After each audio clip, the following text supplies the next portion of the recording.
தாய் தமிழ் உறவுகளுக்கு வணக்கம். விடைபெறுகின்றார் ஓபிஎஸ்.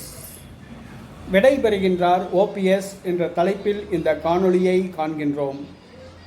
தமிழ்நாட்டில் 3 முறை முதலமைச்சராக பதவியேற்றவர் ஓ பன்னீர்செல்வம். இவர் ஆரம்ப காலத்தில் பெரியகுளம் நகராட்சி தலைவராக தன்னுடைய அரசியல் வாழ்க்கையை துவங்கினார்.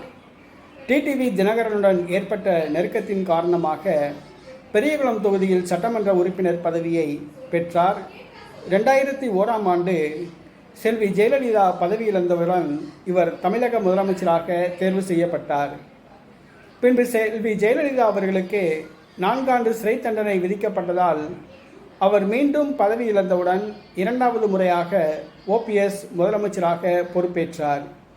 செல்வி ஜெயலலிதாவின் மறைவுக்கு பின்பு 3வது முறையாக பொறுப்பேற்றார். 3 முறை தமிழகத்தின் முதலமைச்சராக பொறுப்பேற்றார். செல்வி ஜெயலலிதாவின் மறைவுக்கு பின்பு சசிகலாவை எதிர்த்து தர்ம யுத்தம் நடத்தி கட்சியிலிருந்து வெளியேறினார். பின்பு எடப்பாடி பழனிசாமியுடன் இணைந்து ஓ பன்னீர்செல்வம் அதிமுகவின் ஒருங்கிணைப்பாளரானார், துணை முதலமைச்சரானார். பின்பு எடப்பாடி பழனிசாமி அவர்களால் கட்சியிலிருந்து நீக்கப்பட்டார். தற்பொழுது பாரதிய ஜனதா கட்சி கூட்டணியில் அவர் சுயேட்சையாக ராமநாதபுரம் தொகுதியில் பலாப்பழம் சின்னத்தில் போட்டியிடுகிறார். அதிமுகவுக்கும் இரட்டை இலை சின்னத்துக்கும் கட்சி கொடிக்கும் உரிமை கோரினார். ஆனால் தேர்தல் ஆணையமும் நீதிமன்றமும் கைவிரித்து விட்டன. இந்த சூழ்நிலையில் அவர் முட்டி மோதி பார்த்தார். பாராளுமன்ற தேர்தலில் எப்படியாவது இரட்டை இலை சின்னம் தனக்கு கிடைக்கும் என்று எதிர்பார்த்தார். அல்லது இரட்டை இலை சின்னத்தை முடக்கிவிடலாம் என்று நினைத்தார்.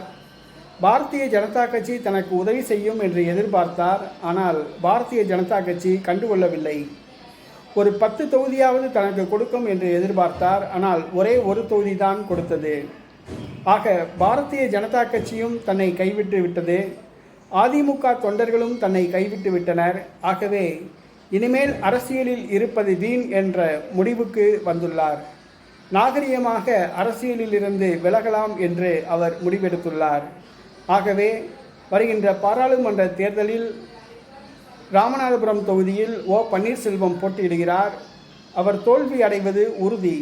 ஆனால் அந்த தேர்தலில் வெற்றி பெறுவோம் என்று நம்பிக்கையுடன் காத்திருக்கிறார். அவருடைய நம்பிக்கை பொய்யாவது உறுதி. அந்த தேர்தலுக்கு பின்பு அவர் தோல்வியடைந்தால் அவர் அரசியலிலிருந்து விடைபெறலாம் என்று அவர் நினைத்துள்ளார். அவர் வயது மூப்பின் காரணமாக இந்த முடிவு எடுக்கப்பட்டுள்ளதாக கூறப்படுகிறது. நாகரிகமாக அரசியலிலிருந்து விலகிவிடுவது மேல் என்று அவர் கருதுகிறார். இல்லாவிட்டால் ஆரம் வீரப்பன் போல் செல்லா காசாகி விடுவோம் என்று அவர் நினைக்கின்றார்.